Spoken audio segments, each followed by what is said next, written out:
Hey guys, what's up? It's Fusion. Today we're back with another video, and today, as you can see in the title, I'm going to be talking about why Sparking Zero is like one of the most anticipated games for the Dragon Ball community, and one of the most anticipated games of recent times as well.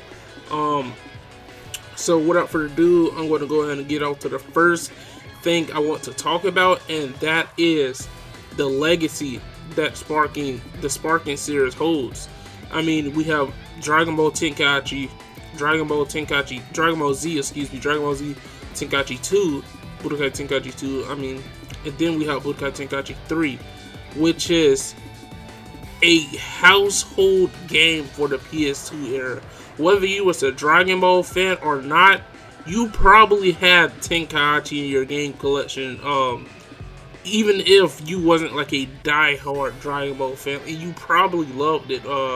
There's a lot of people I know in real life that actually had Tenkaichi who aren't even Dragon Ball like fans, die-hard Dragon Ball fans, and they loved the game as well. And one of the things being why they love the game so much is one of the exact reasons we Dragon Ball fans love the Tenkaichi series so much, and that reasoning is the roster and the gameplay in the story mode. So in the Tenkaichi series, we got to play through, even though it wasn't the best in terms of, we're getting like all the cutscenes, and like we're getting like they skipped some parts, but they got through the parts that was important enough. But it wasn't the best story mode experience when it came to that, but it was a great story mode experience for the time. Like the game was great with story, it was great with gameplay, and it had a absolutely like just a huge roster. So like it had all the plus it had some game modes as well, like the tournament game mode and whatnot. So it was just like pretty much all you could ask for as a Dragon Ball fan at the time, and it even had what-ifs in the Tenkaichi series. So it just like sets the game up for success, and it's just that's why people hold it up to such a high standard, because at the time that was the PS2 era, a very long time ago, when Tenkaichi was thriving and people loved the game. It was pretty much ahead of its time, honestly. And yeah, that's pretty much what the first thing I wanted to say. So the second thing I wanted to talk about is work and the time being put into Sparking Zero. Throughout like the time that we had with Sparking Zero being announced and whatnot, we have been progressively seeing the game get better and better and better with the graphics, graphics, models, animation. It's constantly been updated. Even now with months away from the game coming out, a lot of aspects of the game have been upgraded, and it looks cleaner, and who knows what the final game will look like. And that's what I'm excited about, because the final game can be damn near perfect, and I am really hyped about that also. And I believe they have been working on Sparking Zero for correct me if I'm wrong, but I believe someone stated, it could have been Jun Furutani, but I don't know. Someone stated that they have been working on Sparking Zero for 5-6 years, maybe more. I can't recall correctly, because last time I heard of that information was quite a while ago. So it's not fresh in my memory, but they have been working on Sparking Zero for a while, and they kept it a secret. And this seems like this is a Dragon Ball game that have a lot of love being poured into it, because they could have just gave us another standard Dragon Ball game with basic ass animations, but no, Sparking Zero has damn near perfect animations for even the obscure even the characters that no one really cares about has very good animations.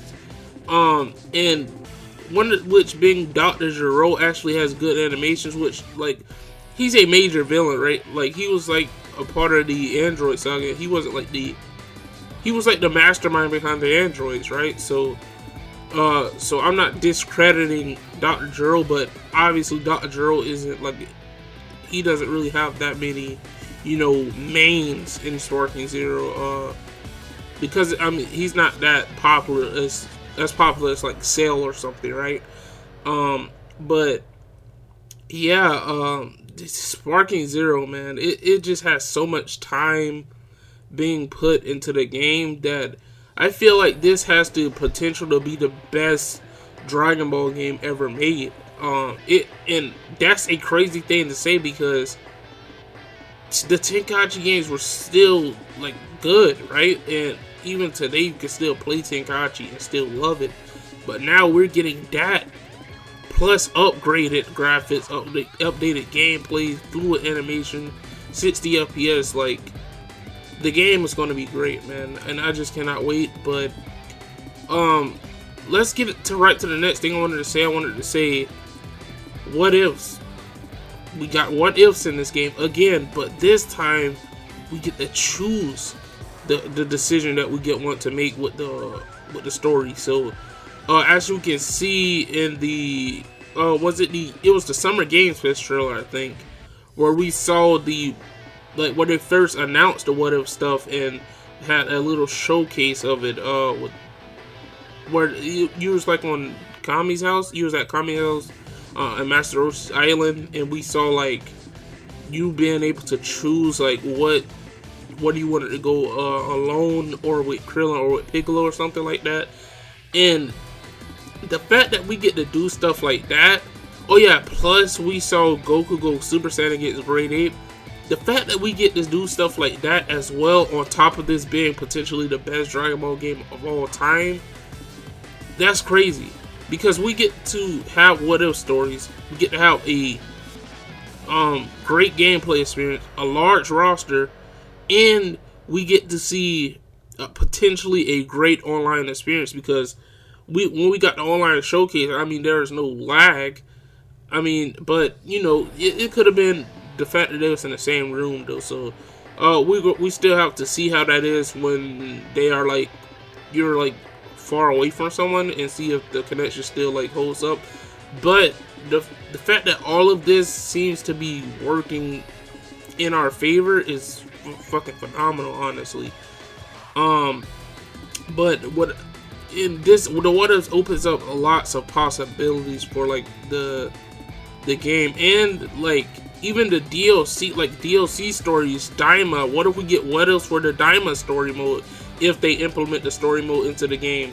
What if we get what ifs for the movies? Like, there's so much to do in Sparking Zero, and it's honestly crazy. And the next thing I wanted to talk about here is customization.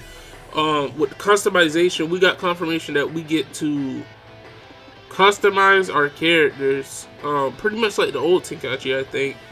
And I think they stated, I think it was confirmed, right, that we get to, with, I believe it was like DLC, like the pre-order bonus, we get like this Goku costume, right? And with the Goku costume, it changes his entire moveset. So we got confirmation that some, not all, we don't know if all, but some, at least some costumes is going to change your moveset. So I don't think it was like that with the old Tenkaichi games where a costume changed your entire moveset. And that goes back to earlier what I was talking about, the work and time being put in this game. Like, they could have just gave them the same old moveset with a different costume, but no, they didn't. They gave us more variety. Like, they gave us more to choose from, which is showing that they actually, are putting time. They actually care. They actually want to make this game a success, which is what they should be doing. Because this game, the fact that they're making this game, like, collectively, Dragon Ball fans love the Tenkaichi series, so the fact that they're making this, like, this is their big money hitter, right? But we got to see the ability to make our own, I guess like Super Mario Maker style, we get to make our own scenarios. We get to like edit the aura, edit the dialogue, like so much to do and post it online for others to challenge our scenarios. Like this game literally has endless content and it's insane. Like it's crazy, honestly. And this is why people are basically looking up to this game and like having such high standards for it, because like what we've seen so far has been nothing but, besides a few like models that look kind of wonky, Sparking Zero has been looking so good, and like I cannot wait for it. But next up, and this will be the well, kind of almost the last thing. I have one more thing after this, but next up, DLC. Matter of fact, DLC. You know, Daima. We have Daima. We have potentially GT if it's not in base game. With those, we can get what-if scenarios. With that, it just opens up so many possibilities for things that could have happened in GT or Daima differently, and you know that is something that Dragon Ball fans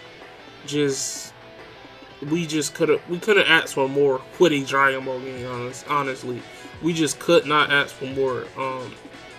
But with the final thing I wanted to talk about is mods. For the PC community, we know that mods have been a big part of Dragon Ball games, such as like Xenoverse and Fighters. I mean, people play that game regularly, but we have been seeing like cool things where people mod like Xenoverse or Fighters, especially Xenoverse. They have been modding it, making the game look better, modding in certain characters, just making the game like more funner than it already is. I don't think Sparking Zero would need mods, but you know, just to add on to the experience, people are most likely going to be modding Sparking Zero, putting in a funny characters, like they're putting in fucking putting in characters from like Kirby or something, Mario, Donkey Kong, like just certain stuff that would be hilarious, like Donkey Kong fusing with Goku or something. Like the mods will open up so much funny things for the community to like look at, and it will be hilarious. But with that, that's the end of the video. I hope you guys enjoyed me talking about Sparking Zero and why people are looking up to this game and holding it with such high standards. But that's pretty much all I had to say. You know, I could go on and on and on to why people want to see like Sparking Zero thrive. But that was the video. Hope you guys enjoyed. It's sign off and be safe at all. I'll catch you guys on the next one. Peace.